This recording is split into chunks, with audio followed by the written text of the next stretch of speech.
Hello welcome back students. हम लोग 10% law वाले इस वीडियो को कंटिन्यू करते हुए आगे बढ़ेंगे। मैंने आपको बताया कि ये सन है और सन का जो भी रेडिएंट एनर्जी हमारे अर्थ पर फॉल हो रहा है, तो अब यहाँ पर मैं जो पॉइंट्स दिए हुए हैं मैं उसको एलेबोरेट करते हुए आगे प्रोसीड करूंगा। The green plants in a terrestrial ecosystem. Terrestrial ecosystem, aquatic ecosystem की बात यहाँ पर नहीं दी हुई है, लेकिन हम लोग टेरेस्ट्रियल इकोसिस्टम को लेकर के चलेंगे, मतलब पेड़ पौधे जो हमारे आसपास इर्द गिर्द में हैं। ये जो टेरेस्ट्रियल इकोसिस्टम है जिसमें कि ग्रीन प्लांट्स वगैरह हैं, वो कैप्चर करता है कितना परसेंट सनलाइट को, सन के रेडिएंट एनर्जी को 1%। तो 1% को कैप्चर कर लिया, तो हम लोगों ने कितना एज्यूम कर लिया रेडिएंट एनर्जी को, हम लोगों ने 4 lakh joule radiant energy assume किया है। तो उसका 1% कितना हो जाएगा, 4000 जूल हो जाएगा। तो 4000 जूल को किसने कैप्चर किया, ग्रीन प्लांट ने कैप्चर किया। और ग्रीन प्लांट कौन है, प्रोड्यूसर है, first trophic level in the food chain है। तो यह इस 4000 जूल की मदद से अपना एनर्जी बना रहा है, अपना फूड सोर्स बना रहा है। अब उस फूड सोर्स को जो कि को ईट करेगा primary consumer. Now when the green plants are eaten by primary consumer, a great deal of energy is lost. When primary consumer consume on producer, what happens? A great deal of, means about 90% of energy is lost in the surrounding. ठीक है? And also in some sort of digestion, doing some other activities of the body, उन सब में वो चला जाता है। उनके बॉडी के ग्रोथ में, रिप्रोडक्शन में बाकी 90% आपका, देखिए यहाँ पर ये इंपॉर्टेंट क्वेश्चन आ सकता है, बन सकता है कि ये जो ग्रीन प्लांट से जो प्रोड्यूसर को जो कंज्यूमर कंज्यूम करते हैं, तो जो एनर्जी का लॉस्ट होता है वो कैसे होता है, इसको एक्सप्लेन करिए। तो आप लिख सकते हैं कि वो 90% ऑफ एनर्जी किसमें लॉस हो जाता है, तो डाइजेशन में, कुछ वर्क करने में, और बॉडी के ग्रोथ और रिप्रोडक्शन में 90% चला जाता है। केवल 10% जो एनर्जी, जो फूड वो लेते हैं प्राइमरी कंज्यूमर, वो उसके बायोमास के तौर पर है। यहां पर बायोमास का मतलब हो गया ऑर्गेनिक मैटर जो उस बॉडी में है, वो गोट का बॉडी है, इंसेक्ट का बॉडी है, या फिर जो भी वो प्राइमरी कंज्यूमर लेवल पे जो ऑर्गेनिज्म है उसके बॉडी का जो कंटेंट है, उसमें उसको हम ऑर्गेनिक मैटर बोलेंगे। तो उसमें कितना है, केवल 10% है। 10% है। 10% जो उसका फूड उसने जो खाया वो कन्वर्ट हो जाता है उसके बॉडी के फॉर्म में, और फिर उसका बॉडी अब एक फूड के तौर पर अवेलेबल है। किसका बॉडी, प्राइमरी कंज्यूमर का बॉडी अब फूड के तौर पर अपने नेक्स्ट सेकेंडरी कंज्यूमर के लिए अवेलेबल है। तो सेकेंडरी कंज्यूमर अब इसको कंज्यूम करेगा, तो इसका 10% इसमें आया, 400 जूल इसमें आया। अब ये जो सेकेंडरी कंज्यूमर इसको कंज्यूम करेगा, तो सेम जो बातें प्राइमरी कंज्यूमर के साथ हुई थी, मतलब प्राइमरी कंज्यूमर ने प्रोड्यूसर से कितना एनर्जी अपने बॉडी में ऑर्गेनिक मैटर के रूप में रख पाया, सिर्फ 10%। 90% उसका कहां चला गया, तो उसके बॉडी फंक्शन में लॉस हो गया, उसके एक्टिविटीज में चला गया, एनवायरमेंट में वो लॉस हो गया। सिर्फ 10% उसके बॉडी के ऑर्गेनिक कंटेंट के रूप में स्टोर्ड है, जो कि अगले फूड चेन के ट्रॉपिक लेवल के लिए फूड के तौर पर, सोर्स ऑफ एनर्जी के तौर पर अवेलेबल है, जो उसका केवल 10% है। तो अब सेकेंडरी कंज्यूमर भी जब प्राइमरी कंज्यूमर को कंज्यूम करेगा, तो फिर इसका भी 90% कहां चला जाएगा, बिल्कुल उसी तरह से डाइजेशन, रिप्रोडक्शन, ग्रोथ जैसे प्रोसेस में लॉस हो जाएगा। सिर्फ 10% ही उसके बॉडी में ऑर्गेनिक मैटर के तौर पर रहेगा, जो कि उसके अगले ट्रॉपिक लेवल यानी कि टर्शियरी कंज्यूमर को फूड के तौर पर मिलेगा।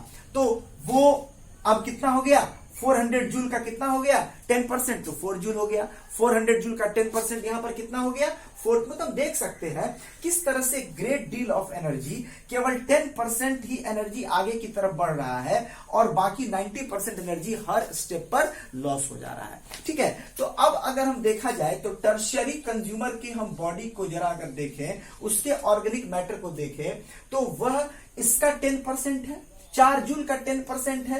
ये बहुत ही मामूली है, यह बहुत ही मामूली है। अगर इसके ऊपर एक और अगर कंज्यूमर आ जाए, एक और अगर हमारा कंज्यूमर का लेवल आ जाए, तो उसको बहुत ही कम एनर्जी मिलेगा, और ऐसा पॉसिबल नहीं होता है, ऐसा पॉसिबल नहीं होता। इसीलिए कोई भी food chain lastly tertiary consumer पर आते आते वो टर्मिनेट कर जाता है, खत्म हो जाता है। प्राइमरी लेवल पे, मतलब प्रोड्यूसर लेवल पर जब बात करते हैं, जहां पर एनर्जी का फिक्सेशन होता है, वहां पर बहुत सारे ग्रीन प्लांट्स हैं, बहुत सारा ऑर्गेनिज्म है। उसके बाद जो नेक्स्ट हमारा लेवल आता है प्राइमरी कंज्यूमर का लेवल आता है। जैसे कि हम इसको इस तरह से बनाते अगर हैं, मैं यहां पर लिख देता हूं प्रोड्यूसर, तो प्रोड्यूसर लेवल पर ऑर्गेनिज्म का नंबर बहुत ज्यादा है। इसके बाद कंज्यूमर लेवल पर ये थोड़ा सा कम जाता है, ये थोड़ा सा क्या हो जाता है, कम जाता है। मैं इसको लिख देता हूं प्राइमरी कंज्यूमर। फिर और ये आगे बढ़ेगा तो और ये कम जाएगा, ये क्या बन जाएगा, सेकेंडरी कंज्यूमर। और आगे वो जाएगा तो क्या बन जाएगा, टर्शियरी कंज्यूमर। अब देखिए कि ये जो एक ट्रायंगल बना है, यहां पर आप देख पा रहे हैं कि प्रोड्यूसर का जो ट्रायंगल का बेस है वो बड़ा है।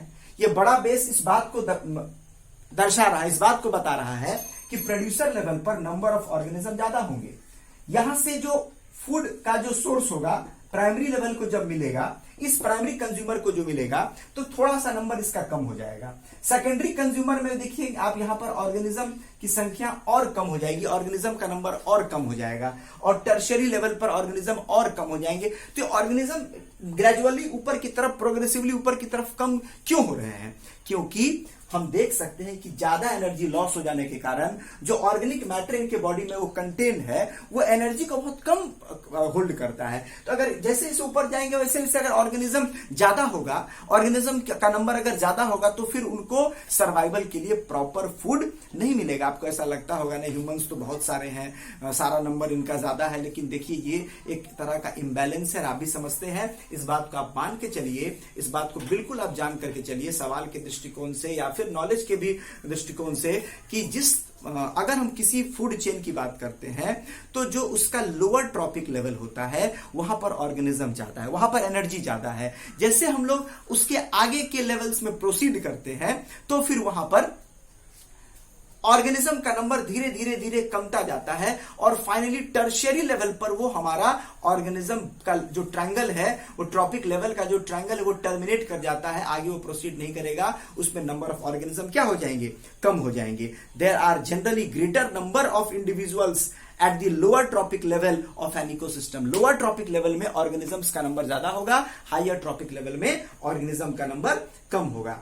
ठीक है, और the greater number of is of the producer. तो यहां पर दिया हुआ है, मैं फिर से रिपीट कर देता हूं, there are generally a greater number of individuals at lower trophic level of an ecosystem, the greatest number is of the producer. Producer का नंबर कंज्यूमर के नंबर से हमेशा ज्यादा होगा। कंज्यूमर में भी प्राइमरी कंज्यूमर का ज्यादा होगा, सेकेंडरी का उससे कम, और सबसे एंड में टर्शियरी कंज्यूमर होगा। इसीलिए किसी भी फूड चेन को हम बनाएंगे तो अगर हम एनर्जी फ्लो की तरह से उसको देखेंगे तो उसके हिसाब से उस फूड चेन में 4 से 5 ट्रॉपिक लेवल आते आते वो फूड चेन टर्मिनेट कर जाएगा। एक और बात मैं आपको बता दूं, सपोज करिए कि कोई फूड चेन है और कोई फूड चेन दूसरे फूड चेन से इंटरलिंक है, वह फूड वेब है। तो मान के चलिए कि अगर ऐसा हम देखते हैं कि किसी फूड चेन, किसी फूड वेब में किसी एक ट्रॉपिक लेवल को दूसरे फूड चेन का ऑर्गेनिज्म कंज्यूम कर रहा है, तो अगर ये ऐसा ज्यादा होगा तो उसका एक डिमेरिट क्या होगा कि इस फूड चेन के ऊपर वाले ऑर्गेनिज्म को एनर्जी नहीं मिल पाएगा, क्योंकि वो तो बीच से ही दूसरा फूड चेन वाला उसको कंज्यूम कर रहा है। तो ये चीज नहीं होता है। मतलब जब आपस में फूड चेन का जो हम नेटवर्क पढ़ते हैं तो लिंकेज पढ़ते हैं, तो इस बात को मान के चलते हैं कि फूड चेन स्ट्रेट होता है, उसमें ज्यादा लिंक्स नहीं होते हैं। ज्यादा लिंक होने से जिस फूड चेन के ऊपर, तो किसी न किसी एक फूड चेन के ऊपर के टर्शियरी ऑर्गेनिज्म को फूड का एनर्जी का सोर्स कम हो जाएगा। यहां पर फूड चेन की हम लोग अगर फीचर्स की बात करें, कैरेक्टरिस्टिक्स की बात करें, तो सबसे इंपॉर्टेंट बात क्या है कि एनर्जी का फ्लो जो होता है वो यूनिडायरेक्शनल है। एनर्जी का फ्लो यूनिडायरेक्शनल है, मतलब यह एनर्जी लोअर ट्रॉपिक लेवल से, फर्स्ट ट्रॉपिक लेवल से फोर्थ ट्रॉपिक लेवल की तरफ जाता है, ये वापस नहीं आ सकता। मतलब ऐसा कभी नहीं होगा, किसी भी केस में ऐसा नहीं होगा कि सेकेंडरी कंज्यूमर से एनर्जी प्राइमरी कंज्यूमर में आएगा। एनर्जी कभी वापस रिवर्ट नहीं होगा। आप यहां पर इसको पढ़ सकते हैं, यहां पर दिया हुआ है।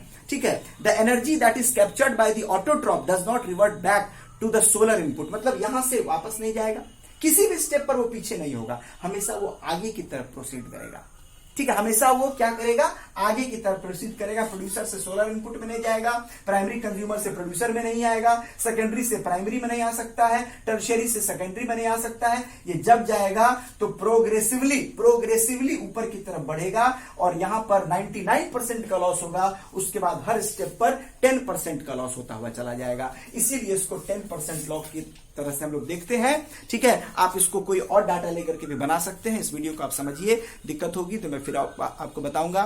नेक्स्ट वीडियो में मैं हो सकता है इसके कुछ और क्वेश्चंस आपको डिस्कस करूं जो आपको चैप्टर के एंड में दिए हुए हैं।